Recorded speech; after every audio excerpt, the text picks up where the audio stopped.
Halo teman-teman, rekan-rekan, apa kabar? Ketemu lagi ya dengan Mr. Robby. Nah, kali ini panggilnya nggak usah Mister, panggil Koci aja. Jadi Koci pada hari ini akan membahas tentang soal soal bahasa Inggris yang termasuk ke dalam TOEFL. Tapi TOEFL-nya TOEFL ITP ya, bukan TOEFL IBT, kan beda guys. Nah jadi kalau di TOEFL ITP itu ada bagiannya structure and written expressions. Dia hampir mirip dengan TOEIC. Dia samanya kayak kalau di TOEIC namanya error recognition ya. Nah jadi kita akan bahas beberapa soal TOEFL ya, dan juga ini sebenarnya soal TOEFL hampir sama dengan tes bahasa Inggris BUMN guys. Jadi kalau kalian yang masih yang atau sedang gitu yang sedang mengejar atau persiapan untuk tes bahasa Inggris BUMN 2023, video ini akan insya Allah akan sangat membantu kalian dalam memahami soal dan menjawab. Oke. Nah, mungkin kita akan coba mulai aja langsung bahas pertanyaan yang pertama ya. Jadi kan pertanyaan yang pertama ini Koci bacain dulu. The president bla bla bla the election by a landslide. Nah, jadi kalau kita perhatikan, mungkin kita artiin dulu kali ya. Presiden bla bla bla bla pemilihan ya, bla bla bla pemilihan by a landslide. Apa ya guys arti by a landslide ini? Mungkin by a landslide itu kayak secara tidak sengaja gitu kali ya. Oke. Atau menang signifikan mungkin ya. Oke, teman-teman. Jadi yang sebenarnya kalau kita analisa di sini kan kalimat ini ada yang hilang ya. Nah, kalau kita analisa satu persatu kan subjeknya the president. Ya kan? Terus biasanya kalau setelah subjek itu apa sih yang ngikutin guys? Ya. Nah, jadi ya kalau kita lihat di secara umum ya, kalau aturan grammar kan setelah subjek itu predikat atau kalau bahasa kerennya verb gitu ya. Atau juga bisa to be guys. Jadi ada tiga nih yang kita analisa. Pertama, jawabannya bisa jadi kata kerja, bisa dalam bentuk predikat ya maksudnya ya, atau bisa juga to be gitu ya. Nah sekarang kita lihat di pilihannya dari A, B, C, dan D. Nah untuk pilihan A itu ada kata won, artinya menang. Di pilihan B, he won, itu artinya dia menang. Kemudian pilihan C, yesterday, artinya kemarin. Dan yang pilihan D, fortnightly, artinya apa ya bahasa Indonesianya guys ya, beruntungnya mungkin, luckily gitu ya, sama kayak luckily. Nah jadi dari pilihan A, B, C, dan D mana yang ada verb atau ada to be. Nah dari pilihan ini yang ada verb itu hanya pilihan A dan B, maka kita hapus pilihan C dan D. Oke, nah sekarang fokus ke pilihan A dan B. Untuk pilihan B, kenapa dia nggak cocok? Karena dia ada subjeknya guys, yaitu he. Padahal di kalimatnya subjeknya udah muncul kata the president, sehingga kita nggak butuh subjek lagi. Maka dari itu jawabannya adalah yang A. Jadi kalimatnya harusnya menjadi the president won the election by a landslide. Gitu guys. Jadi analisanya agak panjang satu soal ya. Tapi nggak apa-apa, kita pelan-pelan tapi santai. Gitu ya. Jadi untuk pertanyaan nomor 1 jawabannya adalah yang A. Kenapa? Karena yang dibutuhkan di blank itu hanya kata kerja atau verb. Ya. Oke. Good job. Thank you. Yuk kita lanjut analisa ke pertanyaan yang kedua. Oke, rekan-rekan, teman-teman semuanya. Nah, tadi kita udah membahas pertanyaan yang nomor 1 ya. Nah, jadi sekarang kita akan lanjut ke pertanyaan yang nomor 2. Nah, jadi kita langsung bahas aja jawabannya apa, terus analisa soalnya ya. Nanti mungkin teman-teman bisa sembari mendengarkan pembahasan juga bisa mencoba menjawab kira-kira apa nih jawabannya gitu ya. Nah, sekarang kita bahas. Jadi kan pertanyaannya untuk nomor 2 ini, when bla bla bla bla the conference, tanda tanya, ada question mark, ya kan? Otomatis kita harus pahami dulu struktur untuk membuat pertanyaan dalam bahasa Inggris itu seperti apa. Nah, jadi sedikit penjelasan aja bahwa kalau dalam bahasa Inggris cara memstruktur pertanyaan itu adalah ada beberapa cara guys. Ada yang yes no questions, ada yang WH questions. Nah, kebetulan di pertanyaan yang nomor 2 dia kan pakai when, berarti dia WH kan, 5W1H. Oke. Nah, sekarang kita cek. Jadi struktur untuk kalimat interrogatif dalam bahasa Inggris itu adalah WH-nya dulu, 5W1H-nya dulu, kemudian auxiliary verb ya, AV atau kita sebutnya AV ya, auxiliary verb. Jadi setiap tenses di dalam bahasa Inggris punya auxiliary verb masing-masing. Untuk yang ini kan di sini kita bisa lihat nih guys, ada dari optionnya itu ada attended gitu ya, ada did, ada will, sama yang D-nya nggak ada. Nah, jadi ada 2 auxiliary di sini, yaitu will untuk simple future atau future simple, sama did untuk past simple. Nah, berarti kita tadi balik ke struktur, yaitu WH dulu, auxiliary verb AV, terus subject, terus verb, baru yang terakhir complement, bisa object, bisa adverbs gitu ya. Nah, jadi kalau kita lihat dari struktur ini, berarti dari A, B, C, dan D yang mana yang sama dengan struktur yang barusan kita bahas. Nah, dari pilihan ini yang sama strukturnya adalah pilihan B, maka jawaban yang benar adalah pilihan B. Mengapa pilihan B? Karena setelah WH itu kan harus AV guys. Ya udah, berarti yang satu-satunya pilihan yang AV setelahnya ya pilihan B, maka coret aja pilihan A, C, dan D, dan jawaban yang benar adalah pilihan B. Jadi perlu diingat, dalam bahasa Inggris kalimat interrogatif itu dimulai dengan kalimat tanyanya dulu, kata tanyanya dulu, bisa 5W1H, bisa juga auxiliary ya, kayak do, did, does, dan lain-lainnya. Baru setelah itu subjeknya, dan selanjutnya diikuti dengan verb. Terakhir complement ya, bisa dalam bentuk objek, adverb, dan lain-lain. Nah gitu guys. Oke, jadi pertanyaan nomor 2 sudah kita analisa. Sekarang kita lanjut ke pertanyaan nomor 3. Yuk, let's go. Oke, teman-teman, kita lanjut ya. Tadi kan udah bahas pertanyaan nomor 2. Kita udah analisa juga. Nah, sekarang kita akan bahas ke pertanyaan nomor 3. Nah, jadi kita langsung Koci bacain aja ya. Di pertanyaan nomor 3 itu adalah the North Pole bla bla bla a latitude of 90 degrees north. Oke, mungkin coach terjemahin dulu. Nah ini terjemahinnya pakai bahasa gaul ya guys, karena kalau nggak bahasa gaul bingung nanti memahaminya. Jadi North Pole itu bla bla bla bla, latitudenya 90 derajat ke utara gitu ya. Jadi kira-kira apa nih jawabannya untuk mengisi blank tersebut?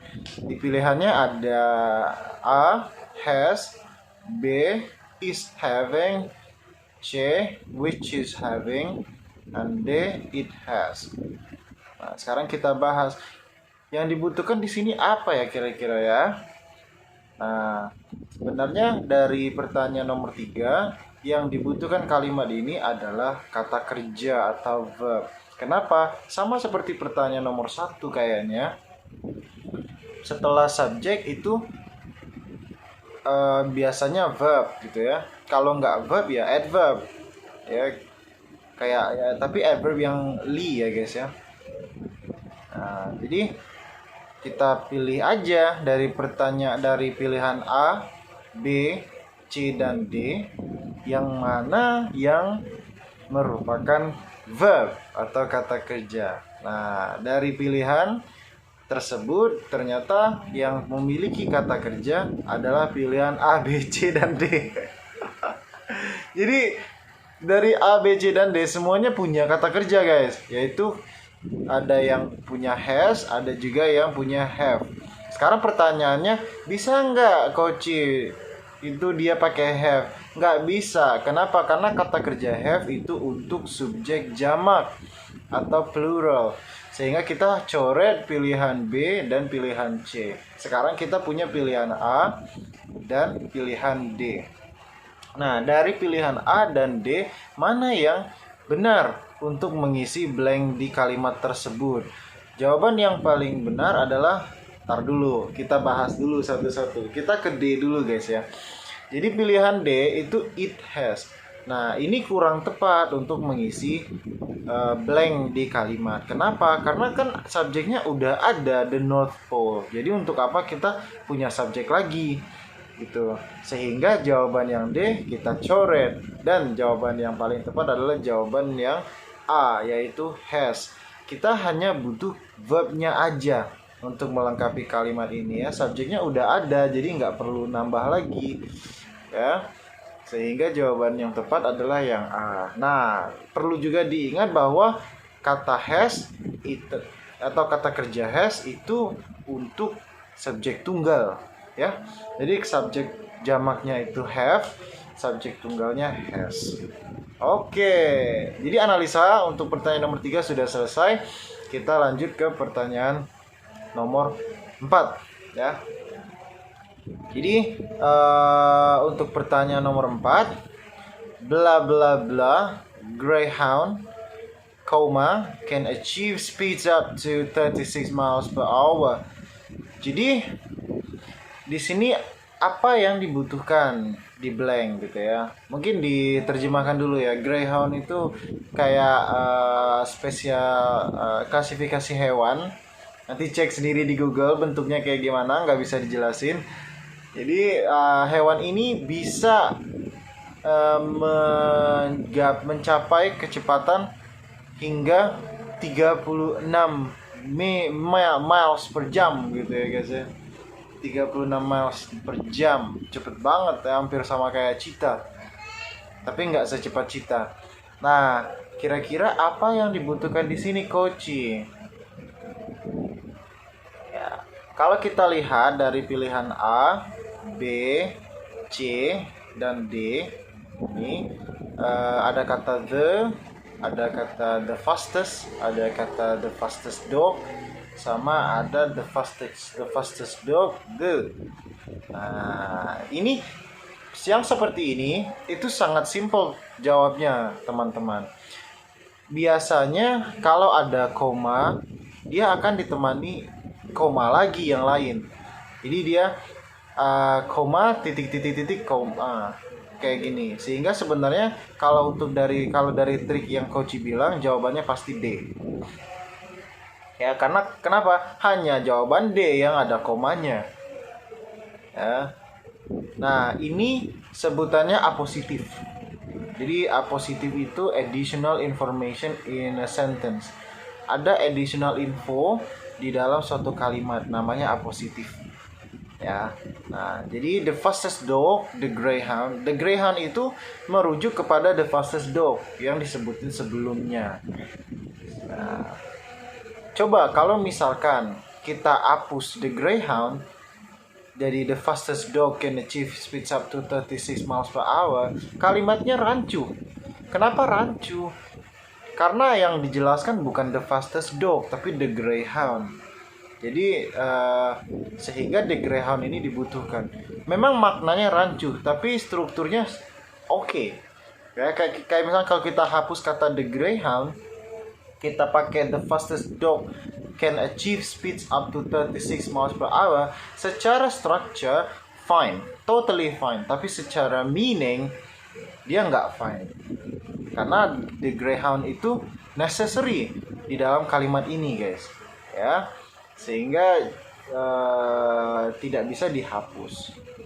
Nah, jadi kita udah dapet analisanya, jawabannya adalah yang D, the fastest dog, the greyhound, nah jenisnya adalah appositive atau additional information. Oke, good job. Jadi kita lanjut ke pertanyaan kelima kali ya. Let's go yuk. Oke teman-teman, kita lanjut ya ke pertanyaan nomor 5, which is pertanyaan terakhir untuk video ini. Nanti untuk video selanjutnya kita akan kembali bahas pertanyaan berikutnya. Jadi kita bertahap ya guys ya, biar kita pelan-pelan tapi pasti CL. Nah, jadi kita langsung bahas aja pertanyaan nomor 3. Jadi pertanyaannya itu Coach bacain dulu ya. The Mayflower was bound for Virginia, but a hurricane blank of course. Jadi bla-blanya di tengah ya. Nah, kita bisa memahami bahwa ada dua kalimat di sini karena ada koma dan ada konjungsi but. Sekarang pertanyaannya, apa nih Coach yang bisa mengisi kekosongan di kalimat ini gitu ya. Nah, yang bisa mengisi kekosongan di kalimat ini adalah kita perhatikan dulu yang dibutuhkan apa sih. Nah, kita lihat kata but a hurricane. Nah, kan di sini kita langsung bisa tahu nih bahwa a hurricane itu adalah subjeknya kan. Nah, balik lagi ke prinsip yang sebelumnya bahwa setelah subjek pastinya ada verb gitu kan.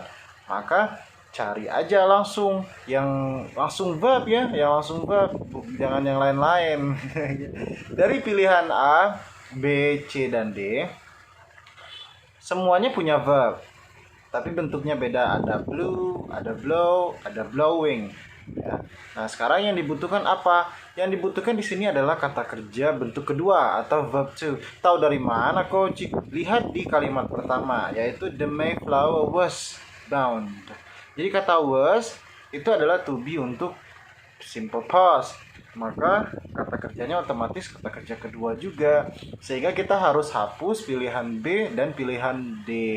Kenapa? Karena pilihan B dan pilihan D itu kata kerjanya bukan kata kerja kedua. Kata kerja kedua hanya ada di pilihan A dan pilihan C. Oke. Nah, sekarang kita perhatikan pilihan A dan pilihan C. Yang mana yang bisa dengan sempurna mengisi kekosongan kalimat nomor 5. Kita lihat ya, kalau kita ke C dulu ya. Kalau kita ke C, balik lagi ke prinsip awal. Subjeknya kan kita udah punya nih, ada hurricane. Hurricane. Apa bacanya? Hurricane. Ya, spoken bebas ya. Jadi karena kita udah ada subjeknya, maka kita nggak perlu subjek pengganti, sehingga pilihan C itu tidak sesuai karena ada subjek pengganti it di situ guys.